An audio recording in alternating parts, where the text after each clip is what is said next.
శ్రీనివాస్ చౌదరి గారు ఏం ఎక్స్పెక్ట్ చేస్తున్నారు సార్ ఈరోజు బడ్జెట్లో? అటు ఎన్డీఏ ప్రభుత్వం ఏర్పాటులో మీరు కీలకంగా వ్యవహరించారు, అలాగే ఆంధ్రప్రదేశ్లో కూడా ఎన్డీఏ ప్రభుత్వం ఉంది. అలాగే ఎన్డీఏ ఏర్పాటులో అటు తెలుగుదేశం పార్టీ, జనసేన, ఇక్కడ బీజేపీ మొత్తం 21 మంది ఎంపీలు కీలకంగా ఉన్న నేపథ్యం. ఇది ఒక గోల్డెన్ ఛాన్స్, ఇది ఒక మంచి ఛాన్స్ అని చాలామంది అంటున్నారు. But at the same time కేంద్రం కూడా ఏపీకి, బీహార్ విషయంలో కొంత అడ్రస్ చేయొచ్చన్న చర్చ కూడా ఢిల్లీ లెవెల్లో జరుగుతోంది.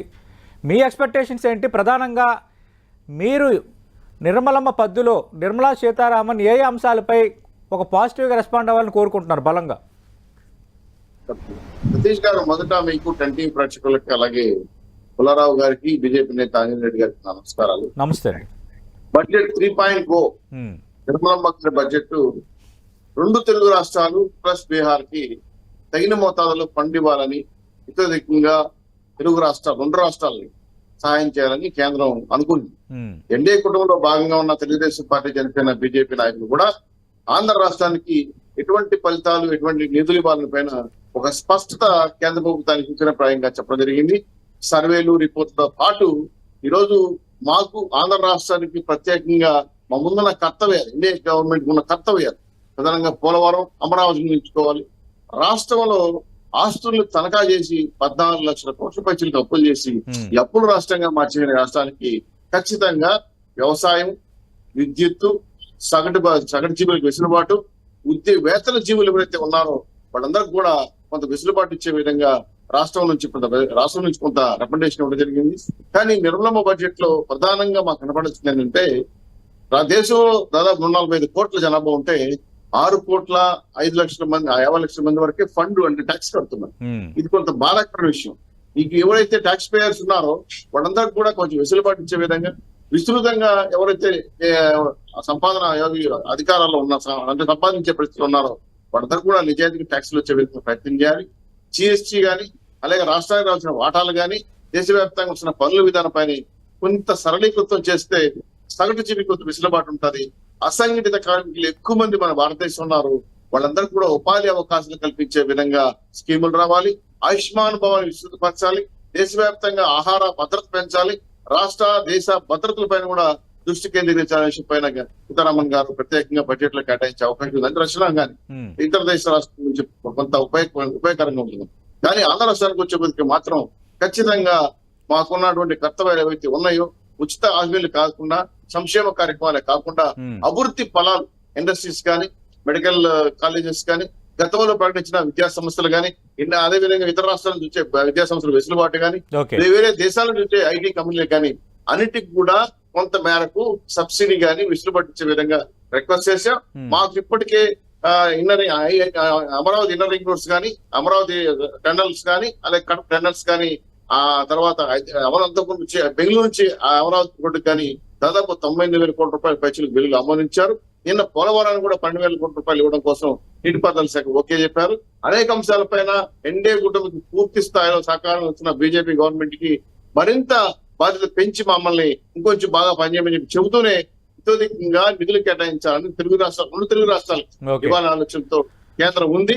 దాంట్లో Telugu Desam party, Janasena, BJP successful గా ఆంధ్ర రాష్ట్రానికి రావాల్సిన నిధుల విషయంలో మంచి ఫలితాలు వస్తాయని ఎదురు చూస్తున్నాం. అలాగే దేశవ్యాప్తంగా ఉన్నటువంటి ఎవరైతే ఉద్యోగస్తులు ఉన్నారో, సగటు జీవులు ఉన్నారో వాళ్ళందరికీ కొంత వెసులుబాటు ఇచ్చే విధంగా ఇప్పుడు ఇంతకుముందు ఆంజనేయ గారు చెప్పినట్టు ధరల విషయంలో చాలా పరిస్థితి, పెట్రోల్, డీజిల్ ని జిఎస్టీ తీసుకొస్తారా, భారీ ఎత్తున ధరలు తగ్గించడానికి కోసం ఏం ప్రయత్నాలు చేస్తారా, ఆహార ధాన్యాల ఉత్పత్తిలో సబ్సిడీలు గాని, ఎరువులు గాని, పనిముట్లు గాని, దాదాపు నాకు తెలిసి భారతదేశంలో 70 నుంచి 75% వరకు వ్యవసాయం పైన ఆధారపడుతున్న రైతులందరికీ కూడా ఖచ్చితంగా ఇతోధికంగా సబ్సిడీలు గాని, ఎరువులు గాని, విత్తనాల సరఫరా విషయంలో, పనిముట్ల విషయంలో కొంత వెసులుబాటు ఇచ్చి వాళ్ళని ఆదుకుంటే ఖచ్చితంగా ఆంధ్ర రాష్ట్రమే కాదు భారతదేశం అంతా కూడా వ్యవసాయ పరంగా మంచి ఫలితాలు కనబడతాయి. ఇండస్ట్రీ పాలసీ మారాలి. ఇండస్ట్రీ పాలసీలో వెసులుబాటు వస్తున్నాయి. ఆ వెసులుబాటుని కొంచెం ఇస్తే దేశ విదేశాల నుంచి మన భారతదేశంలో ఆంధ్రాలో పెట్టుబడి పెట్టడానికి ఎక్కువ మంది పెట్టుబడిదారులు వస్తారు. ఇలాంటి అంశాలను పరిగణలోకి తీసుకొని ఉద్యోగ ఉపాధి అవకాశాలు కల్పించాలి. రేపు ట్రంప్ అమెరికా నుంచి ప్రెసిడెంట్ గా వెళ్ళిన తర్వాత ఖచ్చితంగా అమెరికాలో తెలుగు వాళ్ళని ఇబ్బంది పడతారు. ఉద్యోగ సమస్య పెద్దయ్యే అవకాశం ఉంది. కాబట్టి ముందు చూపుతో టీడీపీ ఫిక్స్ అయిపోయిందా సార్? ట్రంపే గెలవబోతున్నాడని టీడీపీ ఫిక్స్ అయిపోయిందా? ఇప్పుడున్న సర్వేల ప్రకారం అయితే ఆయన జరిగిన కార్పులు కానీ ఇంకోటి Correct. చూస్తే ఇప్పుడు ట్రంప్ ఉన్నది అవకాశాలు ఆయనకే ఎక్కువ ఉన్నాయని చెప్పి అంటున్నారు కాబట్టి అవకాశాలు ఉన్నాయి. మేము ముందు జాగ్రత్తగా ఆయన వస్తాడా రెండో రాళ్ళ తర్వాత విషయం Right. ముందు జాగ్రత్తగా మన Okay. భారతీయులు ఆదుకోవాల్సిన అవసరం ఉంది. Right. అక్కడ ఉపాధి అవకాశాలు కోల్పోతే శ్రీనివాస్ గారు. తిరిగి భారతదేశంలో ఎటువంటి Okay. సంస్కరణలు తీసుకొస్తే వాళ్ళు ఉపయోగపడతారు. వాళ్ళు వచ్చి ఇండియాలో ఎవరికి పెట్టుబడి పెడతారు. Right, sir. Right, sir. అవకాశాలు పెరిగే అవకాశం ఉంది కాబట్టి Right, ఒక రకంగా ముందు చూపుతామని రిక్వెస్ట్ చేస్తాం. రైట్. ఆంజనేయ రెడ్డి గారు, శ్రీనివాస్ చౌదరి గారు, విశాఖ స్టీల్ అక్కడే ఉంటుంది, ఖచ్చితంగా అది కేంద్రం దృష్టికి తీసుకువెళ్తామని మంత్రి ప్రకటించారు కాబట్టి అందరికీ ఆమోదయోగ్యంగానే నిర్ణయాలు ఉంటాయి. అలాగే ఆంధ్రప్రదేశ్కు బీహార్కు ఏ రీతిలో అడ్రస్ చేయాలో ఆ రీతిలో అడ్రస్ చేస్తాము, పోలవరం అమరావతిని కూడా అదే రీతిలో అడ్రస్ చేస్తామని ఆంజనేయ రెడ్డి గారు చెప్తున్నారు. మీరు స్పెసిఫిక్గా ఇమీడియట్గా కోరుకుంటుంది ఏంటి సార్? సార్ మేము ఆంధ్ర రాష్ట్ర ప్రజల మనోభావాలు కట్టుబడి ఉన్నాం. ఎన్డీఏ కూటమి అది 3 పార్టీలకి తెలుసు. ఏదైతే గత ప్రభుత్వం ఆర్థిక విధ్వంసం చేసిందో దాన్ని కాపాడుకోవాల్సిన బాధ్యత ఉంది. కాబట్టి మీరన్నట్టు ప్రయారిటీ లిస్ట్ లో అమరావతి పోలవరంతో పాటు Visakha steel plant, Kadapa steel plant కూడా ఉంది. దీంతో పాటు వెనుకబడిన జిల్లాలు బుందేల్ఘట్ తరకా నిధులు ఇస్తున్నారన్నారు కాబట్టి దాంట్లో గత 4 ఏళ్ళుగా రావట్లేదు, అవి కూడా తీసుకొచ్చుకోవాలి. 2 గత విభజన అంశాల్లో భాగంగా కొన్ని గవర్నమెంట్ ఇన్స్టిట్యూట్స్ అంటే నేషనల్ గవర్నమెంట్ ఇన్స్టిట్యూట్స్ కేటాయించారు. వాటికి విశాఖ జోన్ కానీ భూములు ఇవ్వటం కానీ ఇలా అంశాలపైన కేంద్ర ప్రభుత్వం చాలా స్పష్టంగా ప్రణాళికబద్ధంగా ముందుకెళ్తా ఉంది. అదేవిధంగా చెన్నై అమరావతి ఇండస్ట్రియల్ కారిడార్ కానీ, బెంగళూరు అనంతపూర్ ఇండస్ట్రియల్ కారిడార్ కానీ, అదేవిధంగా 965 కిలోమీటర్ల పోర్ట్లు ఏవైతే ఉన్నాయి, కృష్ణపట్నం అదేవిధంగా రామాయపట్నం పోర్ట్లు ఉన్నాయో అలాంటి కొన్ని పోర్ట్లు నేషనల్ సంబంధించి ఎయిర్పోర్ట్ సంబంధించి కొన్ని ప్రకటించారు. తిరుపతి, విశాఖపట్నం, మన విజయవాడ ప్రాంతంలో వీటన్నిటి కూడా పోర్ట్లు ప్లస్ ఎయిర్పోర్ట్లు డెవలప్ చేయడం వల్ల రవాణా సౌకర్యం, జల రవాణా సౌకర్యం ప్రయత్నం చేస్తూ పాటు విద్యుత్ బకాయిలు, విద్యుత్ సరఫరా, విద్యుత్ ఒప్పందాల కూడా పైన కొంత అవగాహన తీసుకోవాల్సిన అవసరం ఉంది. కాబట్టి వీటిని కూడా కేంద్ర ప్రభుత్వం గతంలో పీపీఏ ఒప్పందం చేసింది కాబట్టి పునరుద్ధరించడం చేయడం వల్ల విద్యుత్ కొంచెం సరళీకృతం అవుతుంది. తద్వారా ఇండస్ట్రీలు వచ్చే అవకాశం ఉంది.